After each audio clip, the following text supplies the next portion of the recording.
and strap in. It's time for a new episode of TOGCHAT Live. Get ready for 60 minutes of wall-to-wall photography, including photo news, tips, and your photography questions in real time, with answers from your host, Olympus Visionary Joe Edelman. Hey, it helps to press the right button, doesn't it? Hey, thanks for joining me, gang, for a live holiday edition of TOGCHAT. As always, before we get going, please, I need you all, take just a moment, tell your photography friends that we are streaming live on YouTube right now, especially since this is not our normal night for this special Monday night holiday show. So let people know. You can, of course, click the link and share right underneath the video over here, or you can go ahead and share the link tog.chat/live. And I'm going to go ahead and put that in the chat window there for you so you can use that to go ahead and get the word out. I appreciate it, okay? Now, as always, we've already got photographers tuning in here from all over the world. I've got Mateo in Switzerland. I've got Bob in Las Vegas, Nevada. Alvin in Virginia. Jay in Michigan. Eric, I believe, is out in Ohio. Lynn in New York. I got Ken in Cheshire, England. Awesome. So please, leave a comment. Let me know you're here. Let me know where you're watching from. It's always cool to see where people tune into this show. And of course, please be sure to start posting your questions for tonight's Tog Q&A. As always, I'll do my best to answer them all in the next 60 minutes. And I'll tell you right now, tonight's a good night, gang. I don't have a whole lot of questions like queued up and ready to go. So come on, you're here, right? Unless you're just hoping that I'm going to go on some rant, which is at least not planned tonight.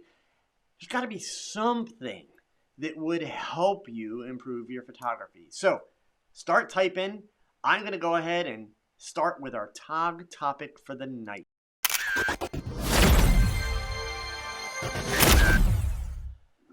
So I want to have a talk with you about Flickr. Now, in case you're really new to photography and you have never heard of Flickr, Flickr is the world's largest online photographer-focused community. Basically, Flickr is an online photo management and sharing community that is used by over 100 million photographers worldwide. Now, Flickr boasts that it hosts tens of billions of photos, as well as over 2 million user groups dedicated to a myriad of photographic genres and topics.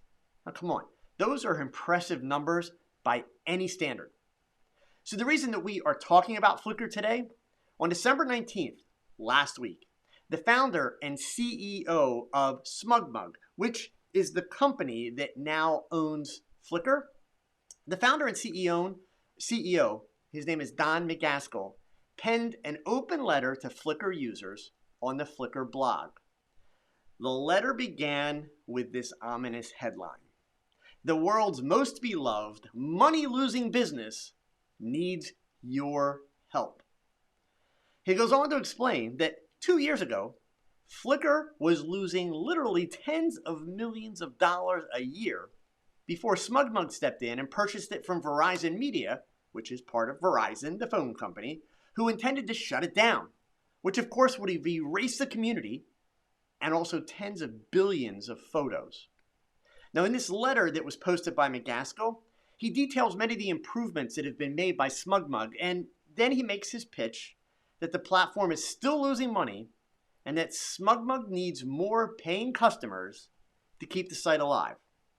Now, if you would like to read the entire letter, I did post a link in the description below the video, or I'm also going to put it here in the chat window. You can go ahead and you can visit the link tog.chat/Flickr, and that will take you to the letter on the Flickr blog so that you can see all of the specs there. Okay? Now, full disclosure before we go on. I am a Flickr Pro member. That's a paying member. I have had a Flickr profile since 2011, which I haven't really used, and I'll explain that in a minute. And I'm not being paid or compensated to discuss the topic. Flickr didn't reach out to me and say, hey, will you give us a pitch? None of that stuff. Seeing the news about the site shutting down and understanding just how big it is made me reconsider my thoughts on the website, and that's what I want to share with you to maybe get you to rethink things a little bit and either join or maybe even leave. Who knows, right? So, my Flickr timeline for a little bit of background here.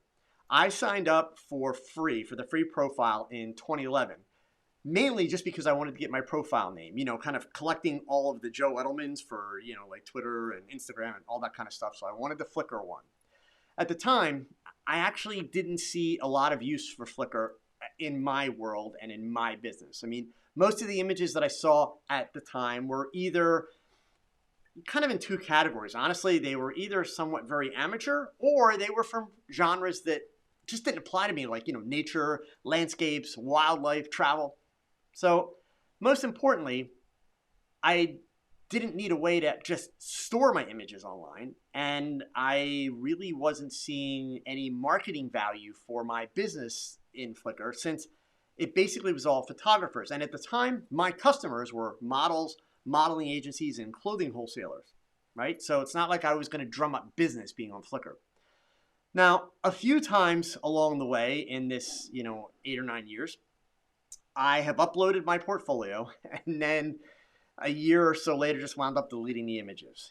First time around because I just couldn't justify the time to participate in the site to grow any kind of a following that had pretty much little value to me at the time. And then the second time that I uploaded a portfolio and then deleted it, it was after I had been an Olympus user for a year or so, and then I became an Olympus Visionary. Most of the images that I had posted there previously were shot with Nikons, right? So fast forward to the end of 2019. Here we are, and the photo blogs lit up with the news that Flickr needs help and it's in financial trouble.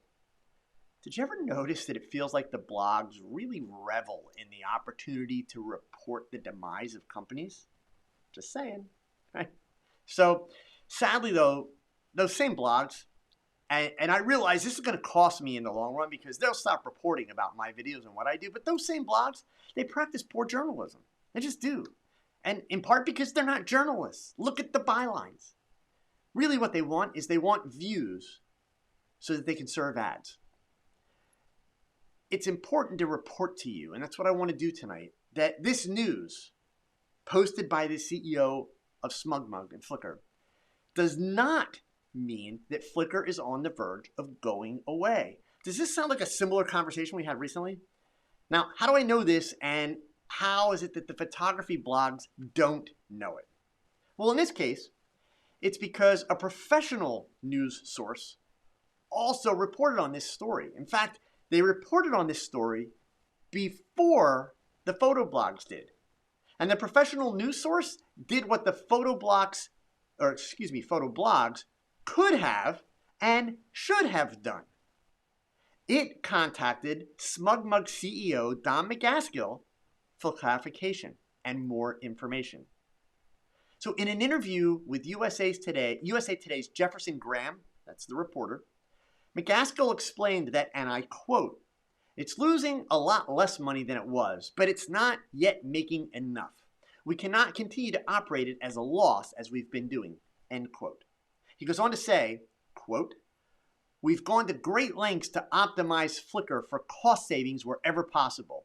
But the increasing cost of operating this enormous community and continuing to invest in its future will require a small price increase early in the new year.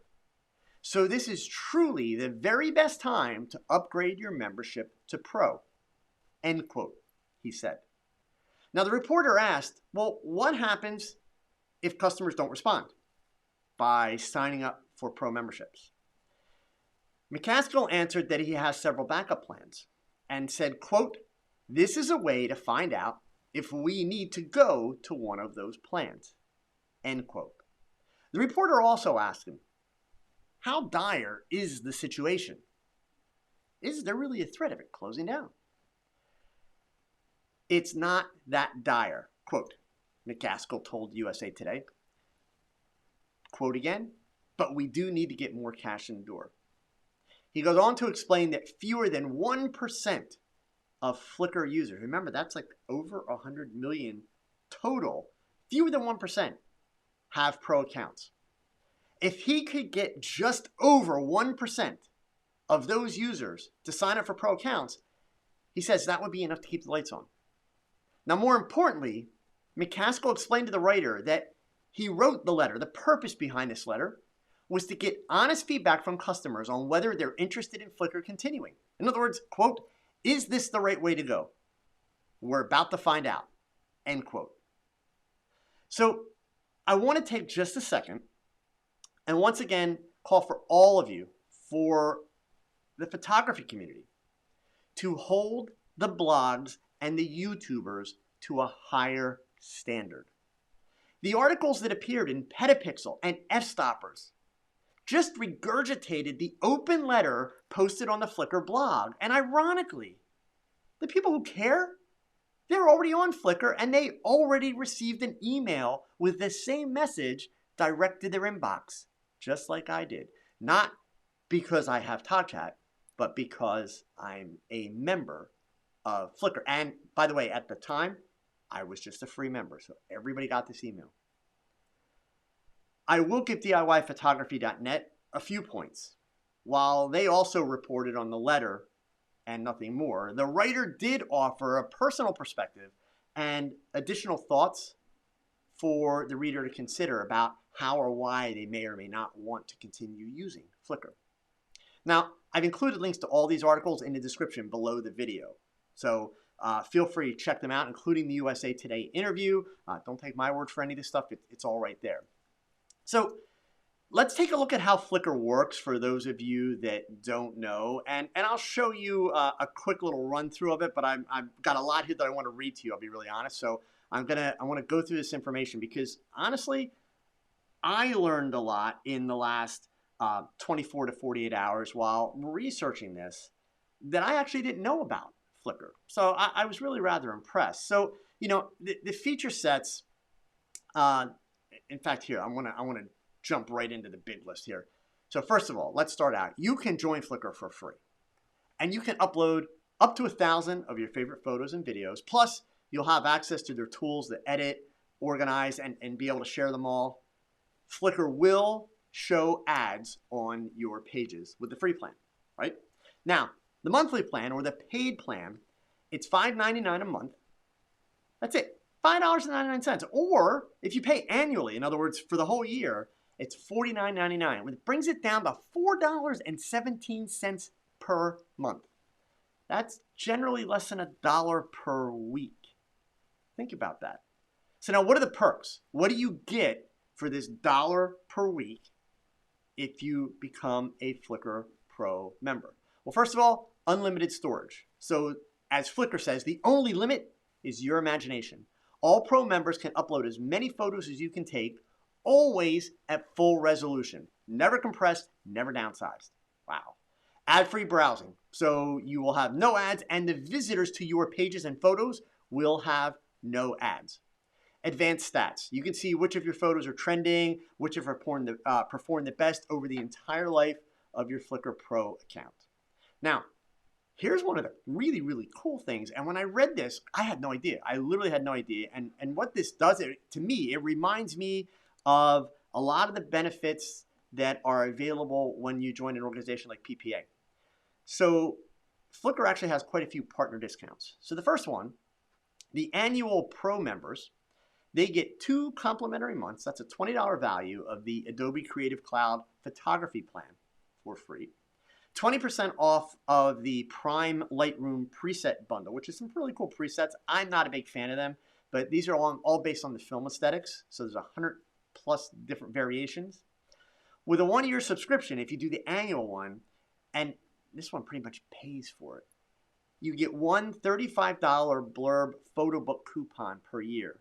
That's a minimum of $70, with a minimum of a $70 order, which if you've ever done a photo book, it's not hard to get up to $70 on an order at all.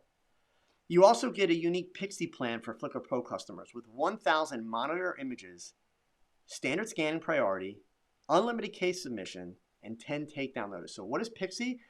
For those of you that get really upset when I talk about not putting watermarks in your images, and you get upset because you're afraid, well, how am I going to know if somebody steals my image? Pixie monitors it for you. You upload your images. The images that you put online, you upload them to Pixie, and then Pixie scours the internet looking for them. And then when it finds them, it notifies you. It's an amazing site. I should check it out. It's Pixie. In fact, here, I'll go ahead and put the link in here, pixsy.com. Okay? And ironically, I already had a membership to Pixie before I even knew about this partner discount thing. Also, the pro members for Flickr. You get a free month of classes from Flickr. I already told you about the Pixie stuff. Oh, and of course, the big one, 20% off any purchases from Peak Design for new members. If you are not currently a member and you join and become a pro member, you also get a $25 gift card from Peak Design. In addition, you get what they call Premier Product Support, which means basically you skip the line. You get priority assistance from their support team. You get advanced stats that are also available on the mobile app for Flickr, which you don't get on the free version. You can use the app, but you don't get all the advanced stats. Also, 6K photo display options. So your images are basically optimized for any screen from smartphones on up, all the way to resolutions of 6K. And you can upload videos up to 10 minutes long. All of this for $4.99 a month, or 17 cents a month or so. The perks alone, honestly, the printed photo book alone covers like the cost of the first year. So, so here's what it comes down to, in my opinion. Should you care or should you help? That was the title that you saw on the title slide. So my goal is not to tell you what to do, but as always, I'm hopefully going to give you some things to think about. Ajax, wow, thank you so much for the super chat, man. And I will. I'm going to tell you a little bit about how I use it. And Ajax, I'll give you some recommendations on how you might be able to use it, okay? So this feedback that I want to share, it's based on my opinions, or the feedback that I am sharing with you is based on my opinion that you shouldn't help. Remember, I said, should you care or should you help, right? You shouldn't help. It's not your job or my job to help a company make more money. Now, it kind of does sound like SmugMug, they took one for the team, meaning the photography community, and they saved Flickr. But it almost sounds like they did it, and I'm strictly speculating, but it also almost sounds like they did it without a fully baked business model or plan about how they were going to make it viable. So that's on them. Now, based on the CEO's interview, it does at least sound reassuring that they have a plan with numerous options to keep it going. Interestingly, I had several people today suggest that they should go ahead and run like a GoFundMe or a Kickstarter or some kind of a donation setup. I'm sorry, but I think that's a horrible idea. And honestly, gang, look, we as a community, we as photographers, we need to stop supporting that kind of crap in this industry. Why are we giving companies, and I'm going to mention two, but why are we giving companies like MadMod and Peak Design thousands of dollars up front to develop a new product on Kickstarter at our expense? And then they sell us that product at a profit. Look, be clear, I love both of those companies. I've purchased quite a bit of their gear from MadMod and Peak Design, and it's not cheap by any means. They are making quite a bit of money on that gear, and come on, if they're not, well, then they should seek advice from business advisors. But I'll be darned if I'm going to give them money for research and development unless they're going to dramatically lower their prices. And then this is a whole different conversation. So no, we shouldn't help. But I do think that there is potentially enough value in that platform. And SmugMug does have enough of a reputation that it is worth evaluating carefully to see if there are some legitimate benefits for you to participate, at least for a year, right?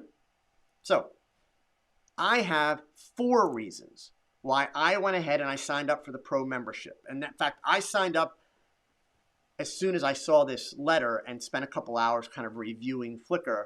Honestly, I should have waited a week, and I'll tell you why. And that week, by the way, starts Thursday. So don't run out and do it tonight. Wait till Thursday, but I'll explain, okay?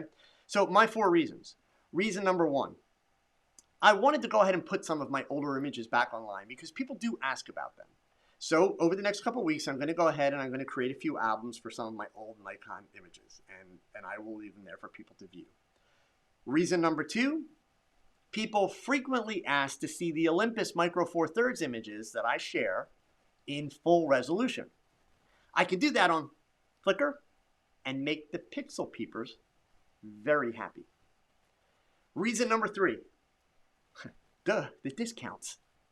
They're actually really good discounts, several of which I'll be able to take advantage of. And reason number 4, and this may not apply to most of you, but I frequently have to provide images to camera stores and trade shows and even to Olympus to promote my talks and my events. The way that I do it now makes it a little challenging for them to preview the images before they download them, and I only have them available in 2 different sizes because it's very hard for me to predict what size might they need. The problem with that is not everybody knows how to resize the images properly, and sometimes my images show up in marketing for these different events and they don't look that good because they've been resized improperly. Flickr will allow me to create private albums for each of my talk topics that I can then share to download, and once I share them with these folks, they're able to download each of the images at multiple different sizes, all of which is processed and handled on the back end of Flickr. I don't have to upload 7 different variations of the image. They're doing it all at very high quality on the back end.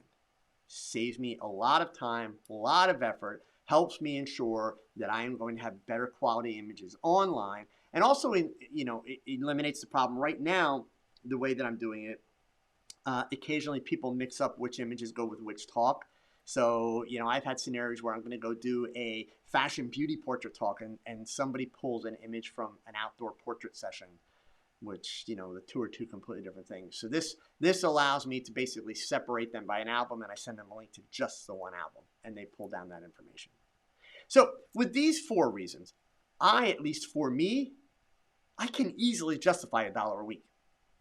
And then to sweeten the pot, and here's why you want to wait till Thursday if you're going to consider this.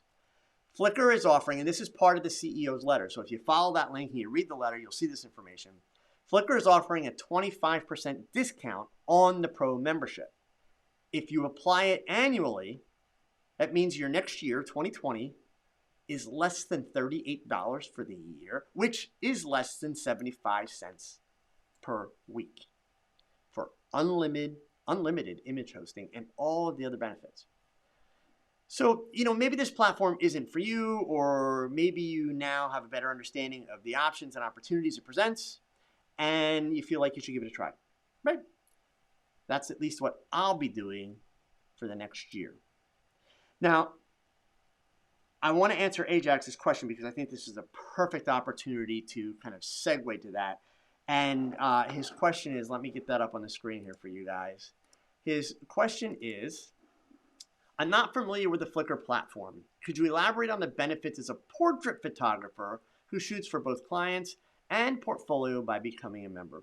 So Ajax, and folks, by the way, if you think of some specifics that I don't think of that might be helpful to Ajax or any of the other people listening, by all means, please feel free to jump in here. But I personally, Ajax, don't think that it is a great platform for marketing purposes.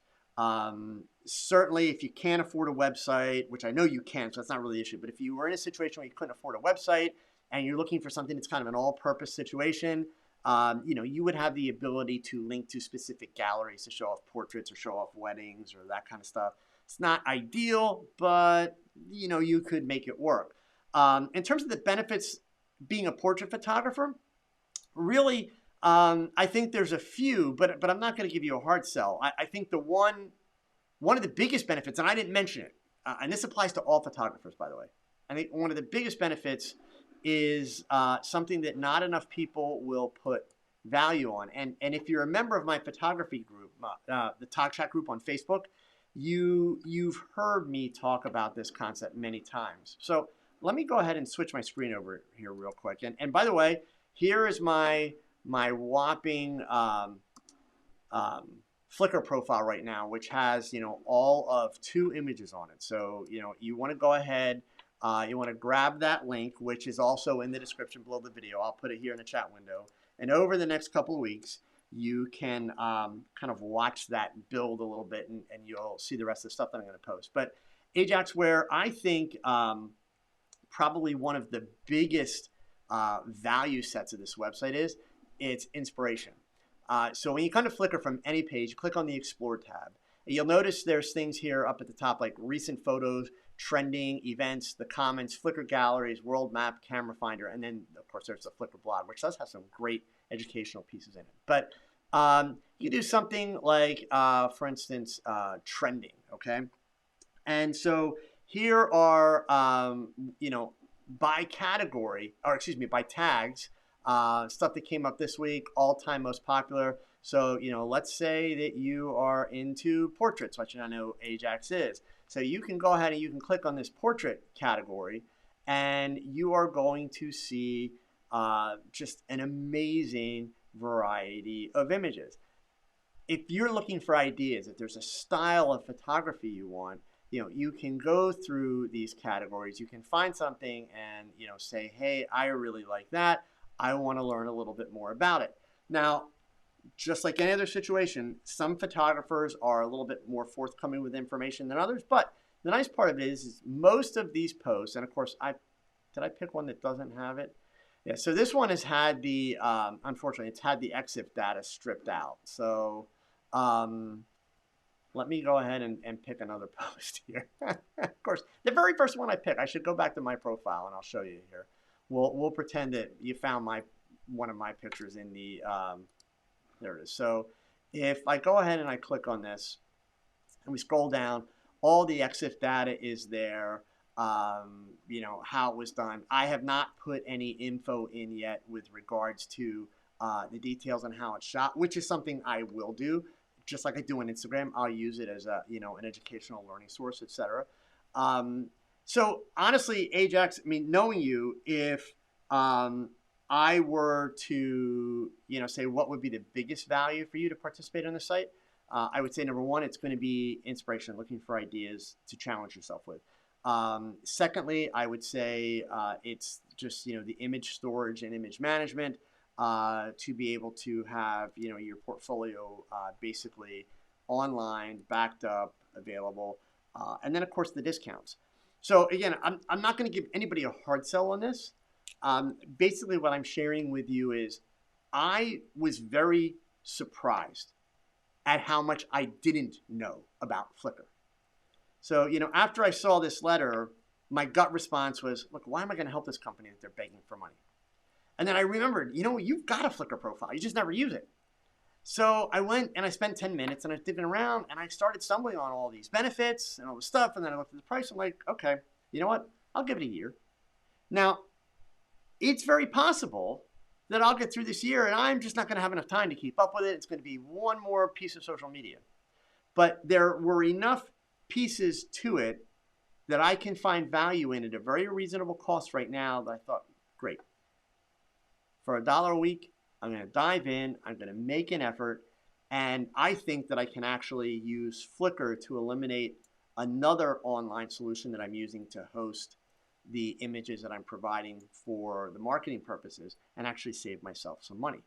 So that's essentially why I wanted to share, why I wanted to talk about it. And also, you guys know that I am on a quest. The photography blogs, those certain YouTubers that love to talk about gear nonstop. We have to hold these people accountable. The kind of stuff they do, it's sloppy, it's lazy, and it frequently is damaging to the industry. And when they are sloppy and lazy, who pays the price? We all pay the price. We all pay the price because it becomes harder for these companies to make money.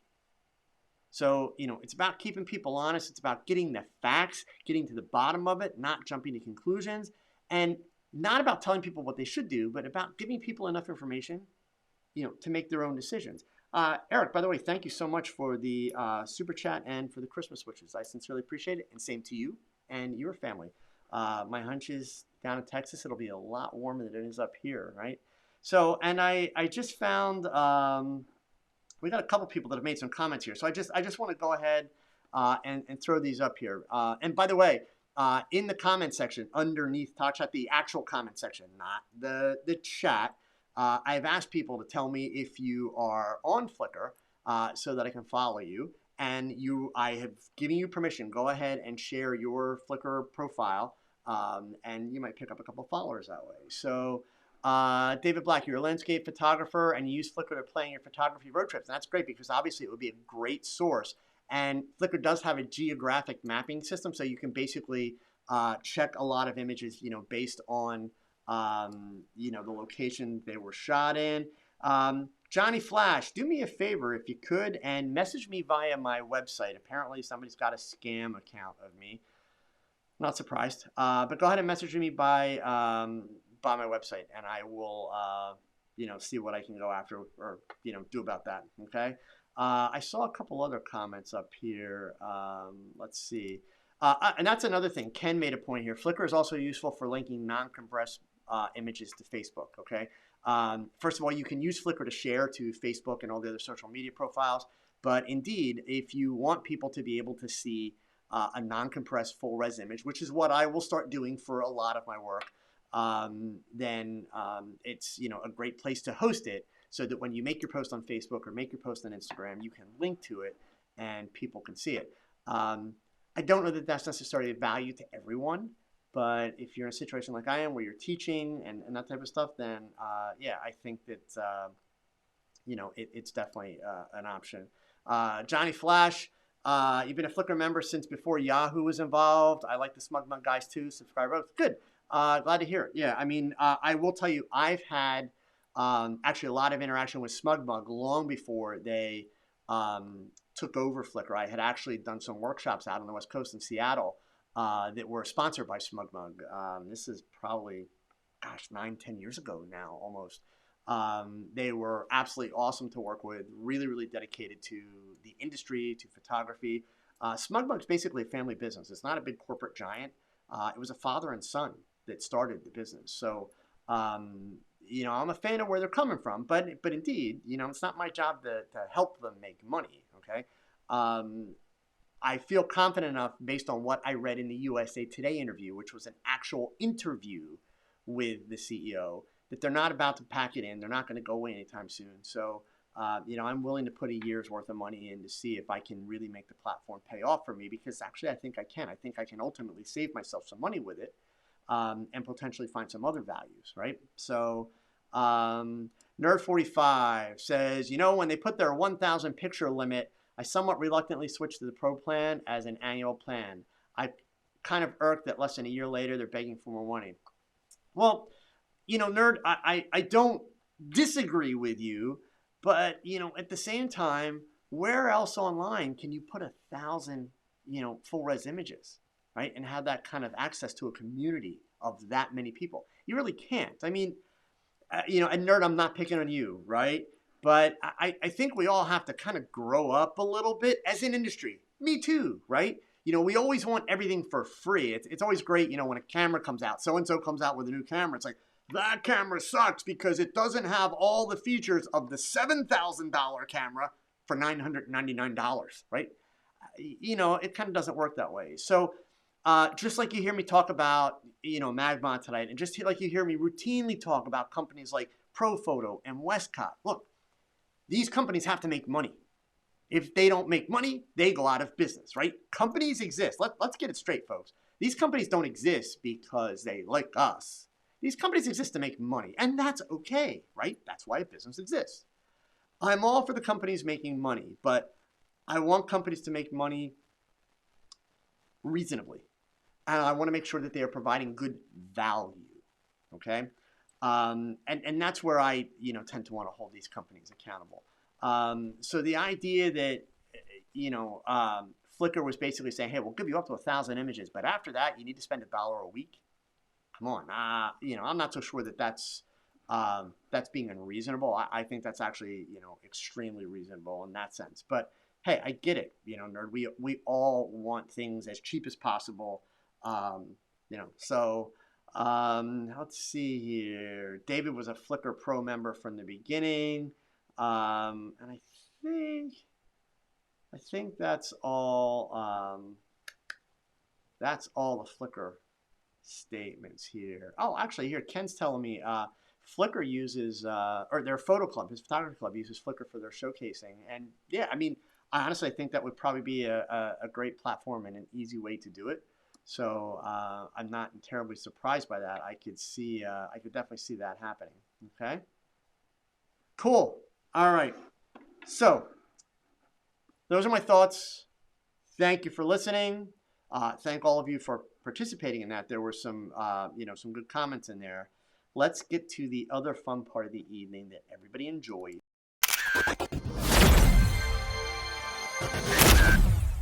Yeah, it's time for the Q&A. I'm going to skip right over the news because there's really not a lot of news. We'll do that at the end. I want to dive into the Q&A because I have seen some good stuff come in, so I want to get into that. Let me just scroll on down to the bottom here. Johnny, thank you for sending me that message by Facebook. I saw it come in. I will check it out when we're done. So, and sliding on back up here. Bob Dabalina, a non-Flickr question. How was the Arizona trip? I got lost in the desert for a couple hours with two other Olympus Visionaries. It was actually really cold in the desert, but it was amazing. Come on, I got to spend a little over 48 hours with 11 other Olympus Visionary photographers from all over the United States and Mexico and Canada. Incredibly talented people. It's really very humbling when you're sitting in a room with all of these people at one time, but even cooler yet, I got to go out and shoot with them. So there were a couple events that Olympus had kind of choreographed for us to give us an opportunity to photograph like some cowboys on horses out kind of walking through riverbeds, and then in a pen racing and running. We photographed a stampede where the horses were running for their meal, actually. But then we also had a lot of free time. We went out, and for me, it's all stuff that I don't normally do, so it was a blast. We went out and hiked through the desert with these, 20 and 30-foot tall saguaro cactuses, which were amazing. We were right outside of Tucson, and did a lot of really cool shots in the desert. Went back out into the desert one evening for a couple of hours and shot the stars. Which is amazing. One of the visionaries, Alex McClure, is really, really big on astronomy, and that has a lot of really, really cool telescopes. So he also brought a tracking telescope. So we were able to shoot like the Orion Nebula with Micro Four Thirds gang. Yeah, that stuff's amazing. I mean, it was really, really a lot of fun. So the trip was good. Almost didn't make it home in time. Came really close to missing my connecting flight out from Dallas to Philadelphia. I flew from Tucson to Dallas on the way back. The flight was late taking off from Tucson, but literally, did the run through the airport, made it with just a couple minutes to spare. So it was a good trip. It's definitely one of those trips where, you kind of have to pinch yourself to make sure that it's real and you enjoy the fact that you worked really hard to get it. So, thank you for asking. But I did really have a lot of fun. So, and let's see here. Scrolling on back. So actually, here's a question. Just it kind of goes back to the Flickr thing real quick. But Eric, can you compare Flickr with 500 pixels? Off the top of my head, I can't give you kind of a line by line comparison. I mean, that would be easy enough to research. But I will tell you this. I gave up on 500 pixels a couple years ago. One, because it was getting a little expensive to really use all the features. Two, 500 pixels was really moving towards the idea of licensing your images, selling prints, selling stock. They made a deal with Getty, which was honestly kind of questionable. So I honestly see it as a completely different kind of platforming utility than Flickr at this point. So I realize that's not as detailed as you would have ultimately liked, Eric, but I will tell you this. If you Google 500 pixels PX compared to or versus Flickr, you will find quite a few articles that actually kind of break down, what are the differences. Just make sure you're reading current ones, right? Because both websites have evolved in recent years. So remember, when you're doing searches for stuff like that, make sure the information you're looking at is, 2019, relatively current. You don't want to be reading a 2016 comparison because you're probably going to be getting really bad information if you do that. Okay. All right. So scrolling back up here again. Let's see. Now, of course, I can't find the equipment. Oh, here it is. From Peter. I use an EM1X and an EM5 Mark III. If you were still working as a news photographer present day, would Olympus be your camera of choice? I wonder why Micro Four Thirds isn't more popular in this field. Yeah, I mean, obviously it's kind of one of those, if I had taken a different path, would it be this? But in terms of would I be comfortable going shooting news assignments today with my Micro Four Thirds gear? Oh, hell yeah. Absolutely. Last week, the question that was asked, how did I like Arizona? I spent a little over 48 hours at an Olympus event with the rest of my fellow Olympus Visionaries in Tucson, Arizona, for the day and a half that we were in the conference room going through, training and marketing things and that kind of stuff. I sat next to a gentleman by the name of Larry Price. Larry Price is a two-time, not too shabby, two-time Pulitzer Prize winning photographer. Okay, and he is an Olympus user. He is still a working photojournalist, travels the world, does a lot of environmental cause type articles and pieces. So yeah, I mean, I would have no problem whatsoever using Olympus. In terms of, would it be the EM1X or the EM5 Mark III? It would probably be the EM1X for a couple of reasons. So again, this is in terms of photojournalism. The kind of photojournalism that I did back in the day was daily newspaper work. So I wasn't traveling the world doing these exotic assignments. This was daily newspaper work. So my gear was always on my shoulder. It was never in a bag. So it was going to get banged around quite a bit. Back then, it was actually kind of a symbol of accomplishment when your cameras were, the paint was all scraped off of them and that kind of stuff, So the EM1X is a little heavier, a little more durable body. It's got the titanium shell to it. Also a little faster speeds, et cetera, et cetera. So I think that would definitely be my go-to camera. Of course, the autofocus is more advanced in the EM5 Mark III. You've got the AI capabilities, which I'm sure will expand over time. If they don't expand in the EM1X, they will expand in future cameras, but certainly there's a possibility we get something out of firmware. So I would have no problem whatsoever using those cameras for photojournalistic work. And I can tell you, both Larry and also Jay Dickman, who is a one-time Pulitzer Prize winner, who is also an Olympus Visionary, both Olympus shooters.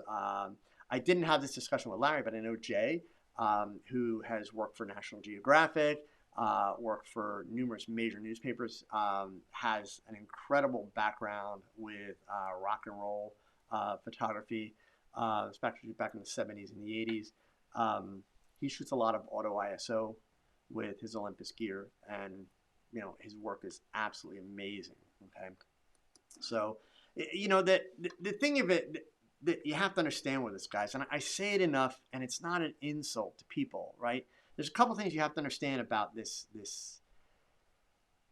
camera stuff in general. Number one, there are no bad cameras made today. There simply aren't. You cannot buy a bad camera. I don't care what brand you're talking about. The problem of it is there are a lot of really, really bad photographers.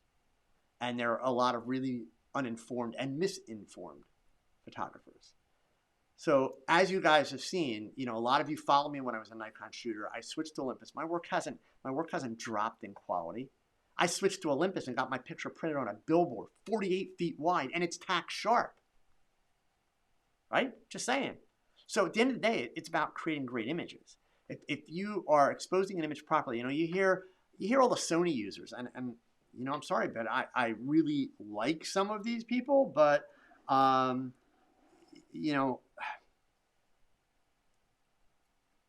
some of these guys, and I consider them friends, but they're out there with all this exposed to the right, exposed to the left crap. Let me underexpose so I can get this and that. Underexposing is underexposing, period. Doing ETTR and ETTL, can you use that to solve a problem? You can, yes. But you notice, I said use it to solve a problem, meaning it should be something that you do only in rare situations. Not routinely, not all the time, not as a method of style. Absolutely not. So, what they're teaching, what they're teaching people when they're saying, oh yeah, like I always like to underexpose 3 or 4 stops and then pull the detail out and all this stuff. That's like the biggest bunch of crap ever. I mean, it is harmful to photographers. It's harmful to understanding. At the end of the day, expose properly, compose properly, focus properly, and you're not going to have a problem, period, with any kind of camera. You're just not, okay? All right. There was a follow-up down here. Let me just slide that down. Peter mentioned also Larry Price. It's actually Jay Dickman, but and some Panasonic users, the Olympic ergonomics, the build and speed are second to none. And I would have thought it really suited to this genre. Yeah, I mean, it's very suited to photojournalism. Indeed, Olympus does not get nearly enough credit for its ergonomics. The ergonomics are amazing. And the EM1X took the ergonomics to a completely different level. So, yeah, and I mean, look, Panasonic, they're good cameras. I'm not a fan of their ergonomics. But, the thing we have to understand about ergonomics, it's not a matter of best or good or better. It's a matter of what works for you, because we all have different size hands. We all have different length fingers. So ergonomics are very, very, very subjective.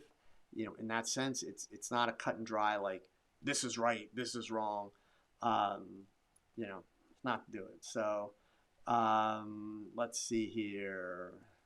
Scrolling back, I see a bunch of you now follow me on Flickr. That's awesome, guys. Thank you. I will make sure to follow you back. And like I said, keep an eye out over the next couple of weeks. I will start loading a bunch of stuff up into there. Okay. All right. So that's where we left off there. I knew I had one more question up here. Eric, anyone else hate that YouTube runs ads at the beginning of the live streams? Eric, I'll go ahead and I'll let YouTube off the hook. I could turn that off, but guys got to pay bills, man, right? So we all hate ads, but unfortunately, it's kind of part of the process, right? Oh, Nick's here. Nick, how you doing? So actually, Nick sent a question in early, so I know I'm going to take grief for this, but I'm going to go ahead and answer this. I did see your question on Facebook, Nick. His question was, Joe, all this photography stuff is well and good, but I think your followers really want to know this. If, in fact, you do indulge in an adult beverage on occasion, what do you prefer? Are you a Scotchman, beer, wine? Nick's a lawyer. This is just one more reason why I have these tenuous relationships with lawyers, because you're calling me out here, Nick, okay?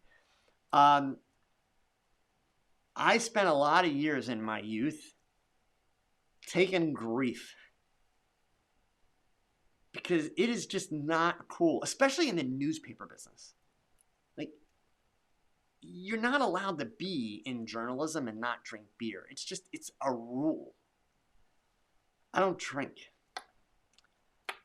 I tried. I turned 21. I drank everything I wanted to drink. I have just never been able to appreciate the taste of alcohol. Beer, wine, the hard stuff, you name it.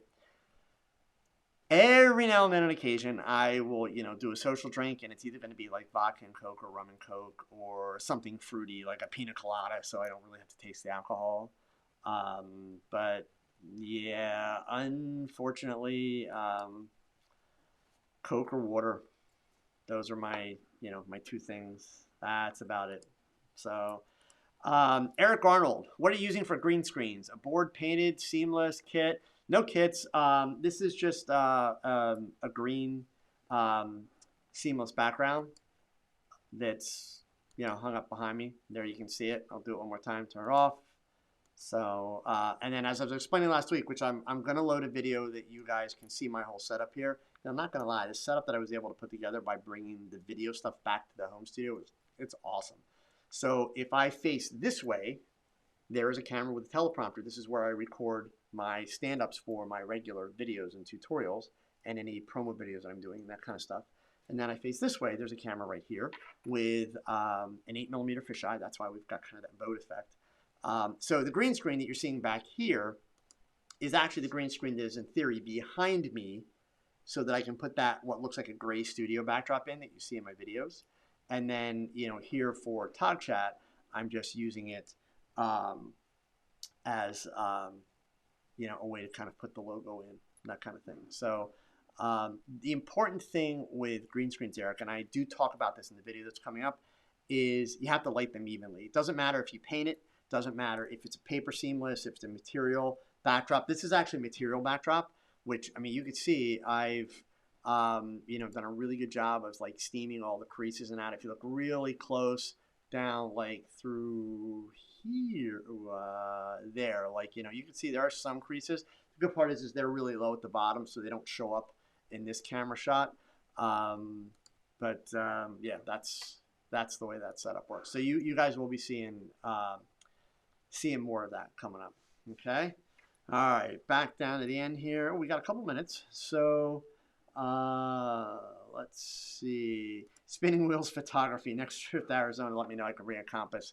Yeah, we did everything wrong. And the funny part of it is, in my defense, the two guys, and I will not name which visionaries it is, but I will tell you this: the two visionaries that I went out with, they have experience doing this hiking through the desert stuff. Okay, and they have experience doing the nighttime shooting and all that kind of stuff. I went out very naively because, you guys have heard me say many times, I would love to go out and shoot with these people. And honestly, I'd have been happy just to walk along and watch them, because I have just incredible admiration for the work they do, the style, etc. So I asked if I could tag along. They're like, yeah, sure, come on. So I go out with the two of them, and there's lots of different paths on the property. We were at a place called the Tanca Verde Ranch, which is just amazing. There were paths that were on the property that you could hike, and then the property is right along the edge of the national park, so you can go to the national park. So a lot of the paths that are on property are not paved, but they're wide. Like they can drive golf carts around them, So I very naively am thinking, oh, okay, we're going to go like on one of these things. Well, we started out on one of those for about maybe 200 yards. And then we wound up on this advanced hiking path, and we were going up and down ridges in between these cactuses. We were seeing deer. Fortunately, we didn't see any snakes. It was cold enough that they're pretty much dormant. But it was like a heck of a workout. About halfway out there, the two of them start joking because they realized it was cold enough. None of us ever thought about taking water. Well, just because it's cold doesn't mean you don't need water. So we're in the middle of the desert. At that point, we can't even see where we came from. Like, I had no idea even which direction we're going because we'd been all over the place. So we had no water with us, and we were supposed to be back by a set time right before sunset to be able to photograph this stampede of horses. They had like 180 head of horses that they release, and they run down a hill to an arena where they get their food and their dinner, right? So the idea is, do this at sunset because there's lots of dust kicked up. And if you saw my personal Facebook page, I posted a shot from it. Actually, I think on my Instagram story, I posted a shot last week. Well, right after I did that. So, we were kind of starting to scramble to get back to the ranch, and we couldn't find the way back onto the property. We kept running into all kind of fencing. And finally, we were getting kind of desperate. So literally, we climbed over one fence, went through a riverbed that probably only had about 8 inches of water in it, but basically got our feet soaked.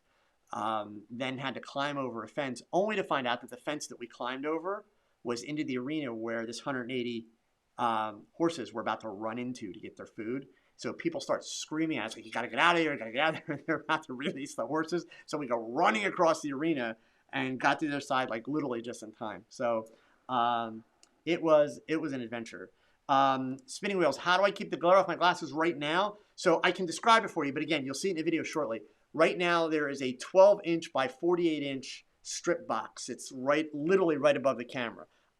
So here, there's the lens. It sits that high above the camera, right? And it goes across. So the camera's kind of centered in that 48-inch box. It goes across. So that's what I'm looking at here. when I am looking at my main video camera, that stays on. It's at a lower power. And there's another 12-inch by 48-inch box that's vertical and angled pretty aggressively. That's over here on camera left of the main recording camera. So the light is even enough, soft enough. I'm getting no, glare. And even when I look up, this is broad enough and soft enough. It's not creating any, hot catch lights or reflection. So it's just kind of a super simple and soft and even setup. And then in the back, there are 2 rim lights. And in fact, I even made a mistake because you'll notice there's a highlight on my head that's not supposed to be there, but I forgot to turn off the room light here. So if I do Alexa, turn off shoot 2. Now that little highlight is gone. I forgot to turn it off before we started. So yeah, so I'll share all that setup with you guys, okay? Let's see. Tobias, didn't Jay Dickman photograph these horses for Olympus when the EM1 first came out? I remember I saw a video on that. It was pretty good. He photographed horses, not these. Jay, as part of his National Geographic tours and that, does an event, I think it's in Colorado every year, with horses. And it's amazing. I've seen tons of images from it. They still do it. It's like a week-long or so workshop that they do. But yeah, so that's not the same place that we were at, but it's kind of a similar thing.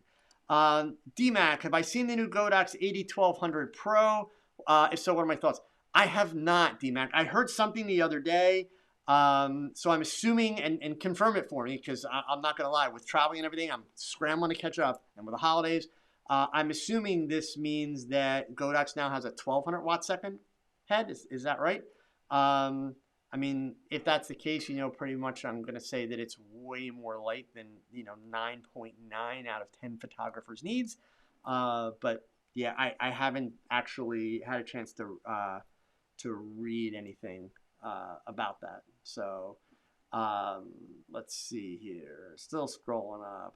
Tobias, some Magnum photographers use Olympus cameras from time to time. Jerome Sassini, for example, uses the EM1 occasionally. Yeah, I mean, guys, at the end of the day, if you know a carpenter, go check out his toolbox. He has more than one hammer, and they're different for different purposes. If you know a painter, painters have different brushes, different sizes, different types, different materials, depending on what they're doing, okay? Different cameras provide you different capabilities, as do different lenses, right? As do different lights, as do different modifiers. Obviously this stuff's expensive. Ultimately, we would all love to have one that does everything. I mean, I get it, right? But unfortunately, it just doesn't work that way. And it's actually kind of good that it doesn't work that way. Because in order to put everything in one, it would either have to become too big and too clunky, or we'd simply have to sacrifice features. And then indeed, we wouldn't have it all in one. So, but from a quality standpoint, guys, again, by no means am I the greatest photographer in the world, but the bottom line is my work, the quality of my work has not suffered. Right? You didn't start seeing noise when I switched to Micro Four Thirds. You didn't start seeing all kind of grain. You didn't start seeing soft images. Sorry, none of that happened. Okay? Just didn't happen. At the end of the day, if you are practicing good photography, you can do it with any camera. You just can, right? So, let's see. Scrolling on up here.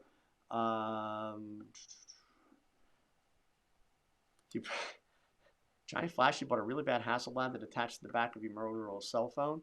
That just sounds kind of scary. Vars, I'm a photography student and I'm shooting on a Canon 100D. Is that good enough in 2019? So I don't know what the year has to do with it. Okay, I mean, I understand your question being somewhat kind of a newbie, maybe. All right. But that has nothing to do with, is that camera good enough? What determines, I apologize here really quick, Chaz, somebody pointed out earlier, apparently there's a scam account for Joe Edelman. So I'm going to have to go look into that. But I just put in the chat window there the real Joe Edelman account, so you can check that out. But Reetfars, going back to your question, The way that you determine if a camera is good enough for you is if it allows you to do the things that you need/want to do, right? That's it, period. I mean, that's literally all it comes down to. If the camera is meeting your needs, it's good enough, right? If it's not meeting your needs, then it would be time to look. But it doesn't matter if that camera is 5 years old, 10 years old, 15 years old. It really doesn't matter. The date, the age, it doesn't matter. If the camera is meeting your needs, then there is no reason for you to be considering anything else. Okay? All right, gang. So let's go ahead and wrap up here. It is 7 o'clock. Wow. Like, am I actually on time here for once? I am. Wow, of course. Now it's 7:01. I'm late. All right, listen. First of all, it's Christmas here in the U.S. It's also Hanukkah. So, if you celebrate a holiday this time of year, wherever you are in the world, please have a safe, happy, and healthy holiday season. If you don't celebrate a holiday, be safe, be happy, and you got to go pick up that damn camera, right? That's it. But seriously, once again, thank you all for being here, for listening. Next Monday, so since we've got 2 holidays back to back, Wednesday is Christmas here in the U.S., and then the following Wednesday, of course, is New Year's. So we're going to do Talk Chat again next Monday. And next Monday, we're going to talk about New Year's resolutions for photographers. We're going to talk about my New Year's wishes for the photography community. But in the meantime, obviously, if you do celebrate holidays, it's a great time to take pictures, right? Stop with the, I hate doing family pictures. It's such a pain in the butt because nobody pays attention, and yada, yada, yada. Hey, look, we're all that way. I've been that way. I hate doing pictures for my family. But you know what? I learned a couple of years ago, if I've got to take the family pictures, I'm going to go ahead and I'm going to take that as an opportunity to try something different. Maybe I'm going to light it different. Maybe I'm going to do something weird with a family group shot pose or whatever. But I'm going to make it an opportunity to get something for me out of it. Not that it's going to be in my portfolio, simply a learning opportunity. I've been doing that for about 8 years. I still do it. I will do it this year. I intend to keep doing it. So again, it's all of what you decide to make of it. But regardless, gang, have a really good week. And of course, always, please remember these. Thanks for watching another live episode of TOGCHAT. Now, pick up that camera and shoot something, because your best shot is your next shot. So keep learning, keep thinking, and keep shooting. Adios.